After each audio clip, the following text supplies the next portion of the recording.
The sea, once it casts its spell, holds one in its net of wonder forever. It's a famous quote by Jacques Cousteau. And what he's talking about too is, or what he's talking about is that when we see the ocean, a lot of times we'll all look out there and notice, how beautiful it is, especially here on the Gulf of Mexico. Sometimes you look out there and you wonder what could be below it.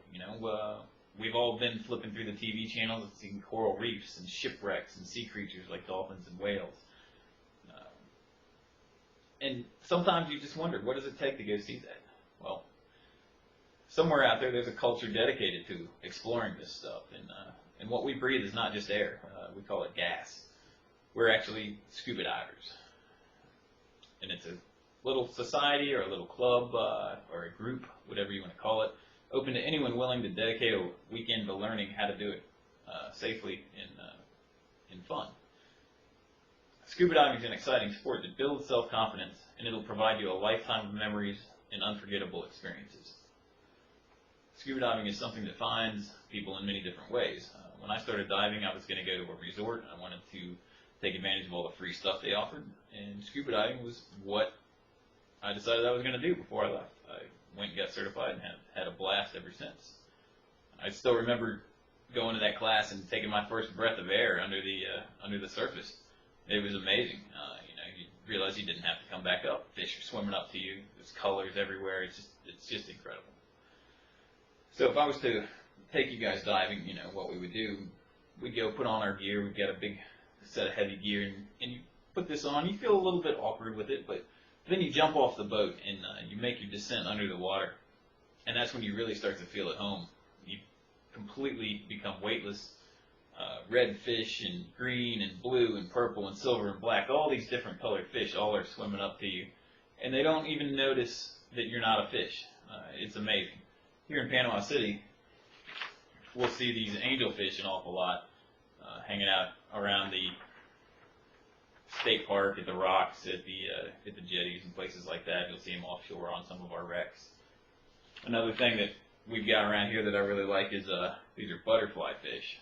And if you look at these guys, this is about life size too. It's not a very big fish, but it's got a little trumpet nose like that and some pretty bright colors. It's a really awesome fish. One of my favorites is an octopus. Octopus can actually change colors and they can change shapes. And according to National Geographic, the common octopus actually uses a network of pigment cells and specialized muscles in its skin to instantly change colors, patterns, and textures to match its surroundings. Which means that when you swim over them on top of a piece of white sand, you can't see them. But normally you'll find them, they'll be dark red and they're hiding under a rock. So, another thing I noticed as a scuba diver, or anyone will notice really, as soon as you get in that water, that you've suddenly lost weight. You walk in, you're weighing 1,000,000 pounds with all this gear. As soon as you get in the water, you're completely neutral. You can do flips, you can stand on your head, you can float sideways, you can act like an astronaut without ever going to space. So it's pretty cool. Another thing I like about it is you can forget everything while you're down there. You can forget your phone calls, you can forget the weight of the gear, you can forget any personal conflicts you had, you can forget the overall world situation if that's getting to you. Forgetting everything is really, really nice for me, especially school. You also find yourself down there. I find myself surrounded by nature, being weightless and carefree.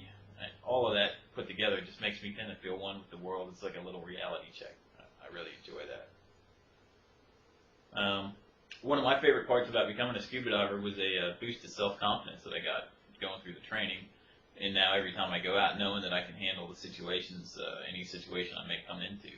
The training teaches you self-reliance. It teaches you how to handle situations you might get into on your own, like taking your regulator out for a photo op or something and then getting it back and putting it back in your mouth.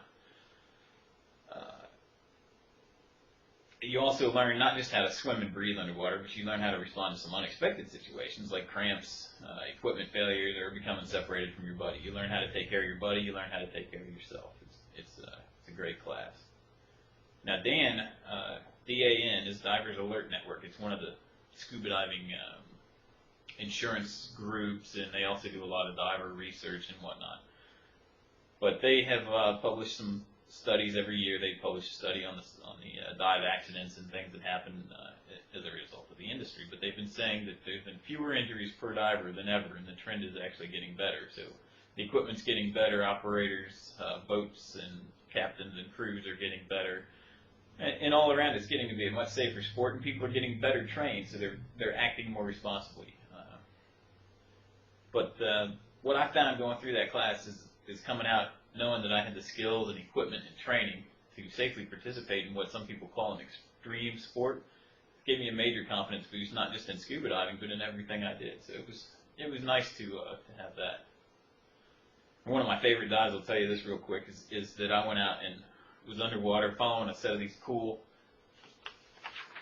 blue tangs around in the Florida Keys, and following a couple of these parrotfish around, and we're swimming around trying to get the perfect picture of them, and I found that by the time I started paying attention to where I was again, I was pretty far away from the boat. So my buddy and I come up to the surface, and we could not find the boat for the life of me. So we swim a little bit, we finally see the boat, and we took a compass heading to figure out where the boat was, and we swim back over to this boat underwater and come right back up where we started. And we're like, man, that's awesome. We actually made it home because we thought we were swimming back to shore. And one of the other things I guess I've noticed over time as a diver that I've become much more sensitive to the underwater environment. Our coral reefs are pretty sensitive ecosystems. They grow very slowly, and in fact, according to the University of Southern Mississippi Center for Marine Conservation, they tell us that coral can only grow about 6 inches in a year. So one bad move could break off 4 or 5 years of coral growth. Coral takes a lot of the carbon dioxide out of our ocean too, so it's very important to our overall ecosystem. And as scuba divers, I think we all take it as a little bit of a personal mission to tell people, hey, let's not trash the coral reefs, let's try and prevent the global warming, let's just treat the planet a little bit better than what we do. But all in all, I think scuba diving is a hobby that can make a big difference in a lot of people's personal lives and in our world. Like I said, becoming aware of the underwater environment. To me, having a great weekend out on our dive boat beats any weekend I've ever spent playing video games or going to the mall. And knowing that I can handle unexpected events when they arise, that's made me a lot more confident in my daily work as well as in my extracurricular activities. Life's short. It's a precious commodity, and so are our oceans. I think now is a good time for you to get out there and take a dive.